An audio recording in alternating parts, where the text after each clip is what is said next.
শংকিত হৈ পৰিছে নৈপৰীয়া ৰাইজ।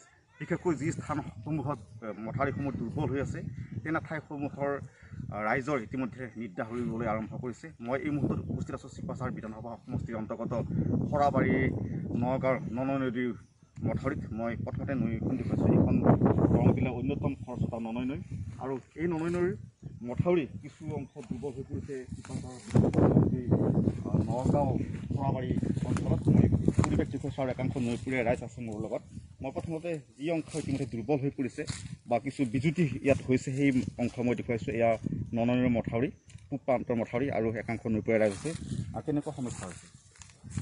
হয় চাওক, আপোনালোকে দেখিছে আজি আহি ইয়াত এটা মথাউৰিত উই ভিৰা আছিলে।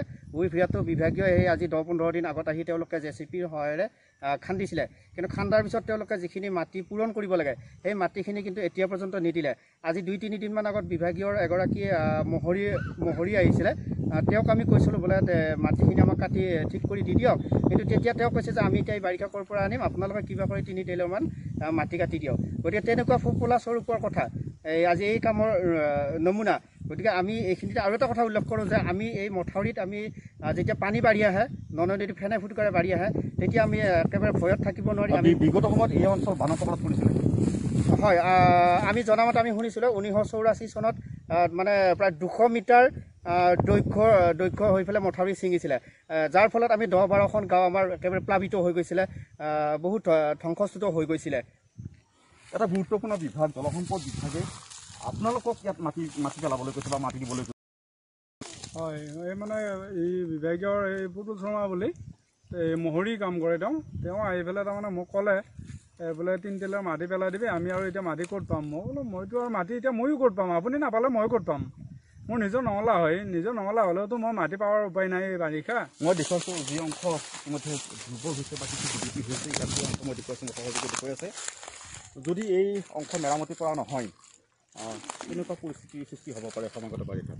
এইটো আপোনালোকক কেনেকৈ বুজাই ক'ম, এইটো যিটো ভয়াৱহ দৃশ্য আমি উপলব্ধি কৰিছোঁ। আমি আপোনালোক গম পাইছে 1984 চনৰ কথা। এই ইয়াতে প্ৰায় 200 মিটাৰতকৈ বেছি বহলকৈ ভাঙি গৈ যিটো অৱস্থা হৈছিলে, 12-10খন গাঁও প্লাবিত হৈছিলে। আমাৰ 7খন ঘৰ কমপ্লিটলি ধ্বংস হৈছিল, তাৰ এখন ঘৰ মই। 7খন ঘৰ সম্পূৰ্ণ ধ্বংস হৈছিল, এখন ঘৰ মই আছিলোঁ।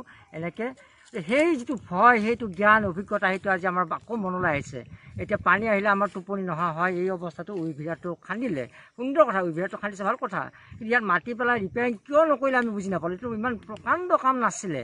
হয়তো মোৰ বিশ্বাস 4-5 টেইলৰ মাটি হৈ গ'লে হৈ যায়, আৰু এইটো অকণমান দূৰণিৰ পৰা কষ্ট কৰি আনিবও ইচ্ছা কৰিলে পাৰিলে ন। খৰালিটো পথাৰতে আছিল, তেতিয়াতো পথাৰৰ পৰা আনিব নোৱাৰে, নদী গৰাৰ পৰা আনিব পাৰে বা অলপ বান্ধি দিব পাৰে, বাহাৰে এনেকৈ কৰিব পাৰে। কিয় যে আমাক এইটো কৰিলে, যিহেতু আমি আগতে বহুত কষ্ট বান প্ৰতিৰোধৰ ক্ষেত্ৰত গুৰুত্বপূৰ্ণ পদক্ষেপ গ্ৰহণ কৰিছে শেহতীয়াকৈ চৰকাৰখনে। কি ক'ব চৰকাৰখনে? হয়তো মন্ত্ৰীমণ্ডলে ঠিকে আছে, তেওঁ ঠিকে কৰিছে, কিন্তু তেওঁলোকৰ অফিচাৰখিনিক লগাব পাৰিছে না আমাৰ সন্ধিয়া হৈছে। এতিয়া এজন মাত্ৰ আমি এটা মহি দেখিছোঁ, কোনো ইঞ্জিনিয়াৰ অফিচাৰ আহিছে। এতিয়া অৱশ্যে আমিও ঘৰত থাকোঁ, হয়তো লগ পোৱা নাই, আৰু লগ নাপালেও আপোনালোকে চাওক প্ৰকাণ্ড অৰণ্য হৈ আছে মাথাউৰি দুকাষে। এই অৰণ্যৰ মাজে ধুন্দুল যেতিয়া দিব, তেতিয়া আমি গম নাপাওঁ যে কোনফালে ধুন্দুল হৈছে, কি হৈছে, ক'ত প্ৰটেকশ্যন দিম, কি নিদিম। এনেকৈ চাই থাকোঁতে আমাৰ কথা শেষ হৈ যাব। এগৰাকী মহিলা আছে, আমি গম পালোঁ যে 1984 চনত আপোনালোক বানৰ কবলত পৰিছিলে। বানৰ এখন দুৰ্দশাগ্ৰস্ত ছবি ইতিমধ্যে দাঙি ধৰিছে আমাৰ সন্মুখত। কি ক'ব? এই অংশ ইতিমধ্যে যথেষ্ট দুৰ্বল হৈ আছে, আৰু বাৰিষালৈ বেছি দিন নাই, ইতিমধ্যে বাৰিষা পৰিছে বুলি ক'ব পাৰি। বাৰিষা পৰিছে, এতিয়া নদী বাঢ়িছে, পানী হৈছে আহিছে, আৰু ইয়াৰ মাথাউৰি সিটো চাইডে কাষতে মানুহবিলাক আছে, চবৰে ভয় লাগিছে আৰু খান্দিছে। পানী মাথাউৰিত একেবাৰে ঢল কোবাই থাকে। এতিয়া আগতেও ভাঙিছিল, বহুবাৰ ভাঙিছিল, গোটেই 2বাৰ ভাঙিছে। সিটো মাথাই ভাঙিছে, এইটো মাথাই ভাঙিছে, মানে বহুত অন্যায় কৰি গৈছে। এতিয়া মোহৰী আৰু বা ঠিকাদাৰ এইবিলাক আহি থকা ঠিকে, মন্ত্ৰীসকল ভালে কাম কৰি আছে, তেওঁৰ কাম কাজবিলাক ভালে দেখি আছোঁ, কিন্তু আহিব লাগে, উচিত ব্যৱস্থা ল'ব লাগে। তেওঁলোকক মানে কাব কৰিছোঁ, মই মিনতি কৰিছোঁ, মানে গঞা ৰাইজখিনিক মানে শান্তিৰে বা সুখেৰে থাকিবলৈ শক্তি দিয়ক। তেওঁ ইয়াতে আহক, তেওঁ মানুহ পঠাই পেলাই এইবিলাক ভাল কৰক। মানে তেওঁলোকে এনেই ভাল বুলি শুনিছোঁ, কিন্তু এইদৰে চৰকাৰৰ ওচৰত কৰদৰে অনুৰোধ জনাইছে তেওঁলোক ইয়ালৈকে আহক। চৰকাৰৰ বিভাগীয়